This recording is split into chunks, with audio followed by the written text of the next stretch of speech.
Welcome to Black Girl Say Something, where this black girl has something to say. Whoo! Inhale, exhale, release. It seems like I've been doing a lot of that lately.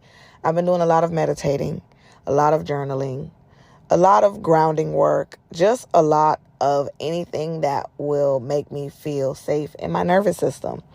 Y'all know it's been 2 weeks since I've had my fallopian tube removal, and I feel great. I have not had my follow-up appointment because my 2 weeks fell during the week of Labor Day, so I will have my follow-up. But let's just say I haven't worked out in 3 weeks, and I can feel it within my body. So, and I'm reminded, and this is why it's so amazing and great. I'm grateful for the fact that I can post on social media because I'm reminded this is the time of the year where I start a mile a day. But the heat that we had last year is not the heat that we have this year. So I will be making my way to the gym and catching my mile on the treadmill on a good little incline. I'm going to increase the incline every time I go for resistance. But with that being said, my family dynamic is changing. And because of that change, I'm having to make sure that I'm level-headed and make sure that I'm using my coping skills. Because I thought about it. I was like, I need to get back in therapy. But I also owe my therapist some money, y'all. Because when my insurance got canceled, I had a session and I guess when they billed it, I didn't know the insurance I didn't have insurance when I had the session, and they do billing, however they handle billing. But I end up getting a bill, and I'm like, dang. The lady's like, well, you can start making payments on it, and then you can reschedule. So now it's like in excess of $500, and I'm just like, you know what?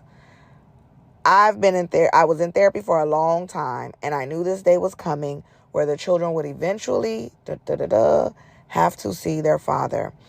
And I had mediation, and I'm not going to delve too much into that, but I want to take some time to talk about overthinking. And I think I've said in a previous episode, when you can overthink about all the things that can go wrong, since I've been meditating more, I find myself meditating at least 4 to 5 times a day for about 10 minutes. And it's not easy, but it's essentially how it's happening is that I'm meditating before I start my day in the morning, and I'm meditating before I go to bed at night. But I'm also meditating with my daughter before she goes to bed and with my son before he goes to bed, because they have staggered bedtimes. So that's how I'm meditating about 4 to 5 times a day. And not to mention, when I'm journaling, I have to, get my mind together and things like that. I'm, doing all of the coping skills, all of the things that I learned, whether it's rubbing my chest and saying, I'm safe and I'm secure. That really helps. So I just wanted to take this episode to really talk about some of the things that I've been doing mentally to prepare for this. Of course, there's still an order in place, so I won't have any in-person contact with him. There's a system set up. I dropped the kids off a little bit before he gets there. He's going to visit with them with someone, and then he has to leave, and then I pick them up sometime after he has left, because we still have a protective order in place. And the courts is a funny system, so I also have to recognize there are more things that are out of my control that I can't control, and less things that are in my control that I can control. And if I focus on the less, I'm more at peace, right? And so while initially I was a little bit of a wreck, let me tell you something. This mama needs a break, and I never anticipated parenting by myself for the last 4 years.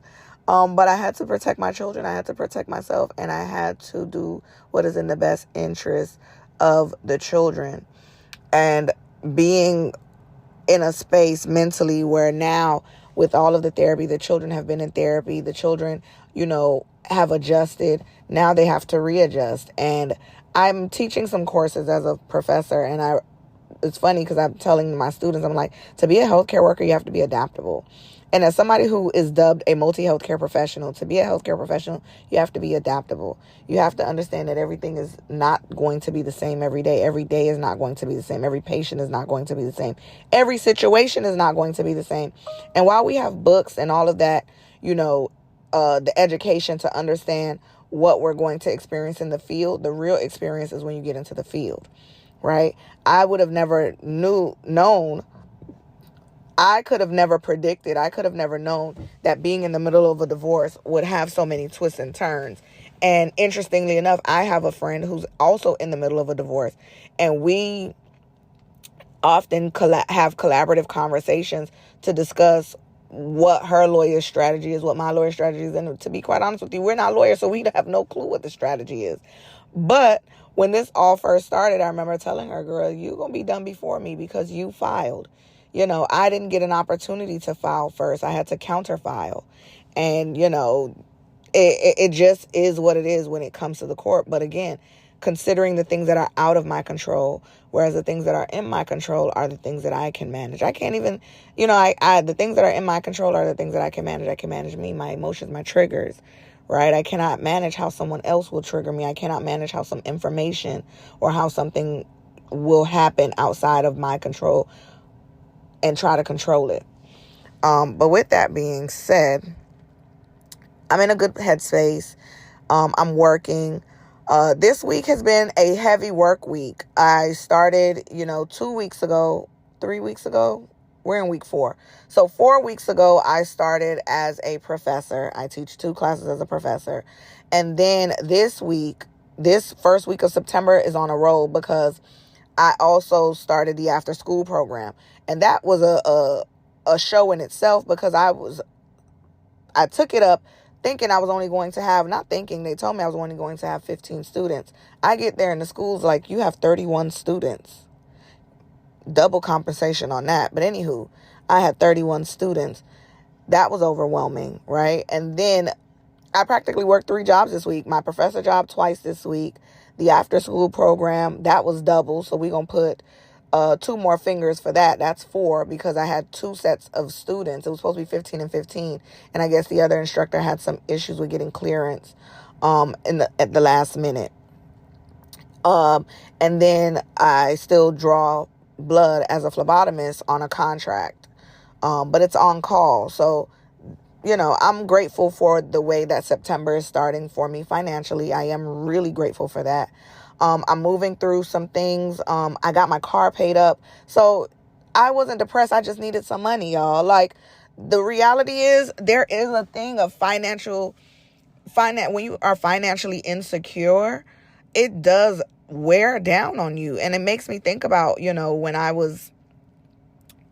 when people talk about, I'm going to put it like this. When people talk about being with someone who doesn't have money and they can be mean, that's not necessarily me, but as somebody who's experienced someone like that, I can honestly, humbly, and truthfully say, sometimes it's not that you're upset. You just need some money. You're just frustrated because you can't pay your bills. You're just frustrated because, the collectors are calling you on a Sunday at 8 a.m. and you have to ask them, can you please not call me on a Sunday? Can you please not call me for the next 7 days? Because I don't have it right now. And when I have it, I will call y'all. And so being able to do that when I did get the contract as a professor was a little bit liberating.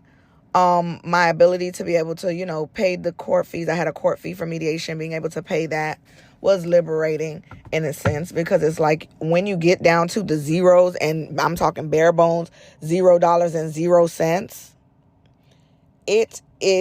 it bruises your ego a little bit, because it's like, dog, I have never, and I'm not going to say I've never been this down in the dumps financially, but I've never been this down in the dumps financially with children, right? And it was just really the state of the workforce. It was really just the state of the workforce. And so September rolled in. I worked 3 jobs this week, and I'm able to show up for my kids, and I'm able to, and great things are happening for them. My daughter got accepted to a college preparedness program. She's actually a part of 2 college preparedness programs now. And then my son is going to start basketball mentorship. And he's also part of a STEM program. So September really rolled in with some good things that I hope will snowball up me into the end of the year. Because I remember saying mid-August, at the end of July, I was like saying, I just really need things to show up for me and kind of take me to the end of the year financially. And then I had a customer bought 12 pairs of glasses from Top Notch Eyewear. Y'all can visit topnotcheyes.com. They caught that tail end of the sale. So they bought 12 pairs of glasses. And when I say I'm in between contracts and business deals, I don't think people understand the magnitude of supporting a small business, because that sale, I was able to catch up my car payment.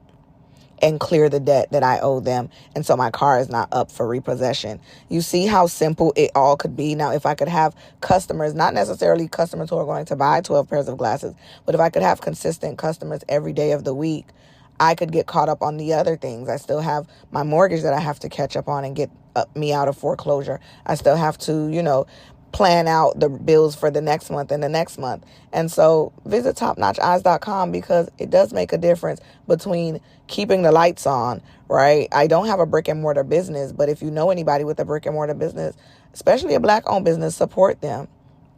Because your sale is the difference between them staying in business and them losing their business. So just consider that today. But with that being said, I am grateful for everything that is working out for me because I deserve good things. And even if I don't deserve it, I'm going to have it because good things deserve me. Anywho, you can tune into Black Girl Say Something every Friday, 1 p.m. Eastern Standard Time, wherever you listen to podcasts. And don't forget, you can subscribe over on Patreon, subscribe on YouTube. Your subscription on Patreon, you can subscribe for free. But if you want access to the exclusive content, you do have to pick up the paid subscription. There's 2 options there. Subscribe on our YouTube. Our YouTube is growing and we're grateful for that. Follow us on TikTok and also like us on Facebook. Until next time, tune in every Friday, 1 p.m. Eastern Standard Time, wherever you listen to podcasts. And if you have an opportunity, leave us a review because we are in a space where your reviews matter to the growth of the podcast. Thank you for listening.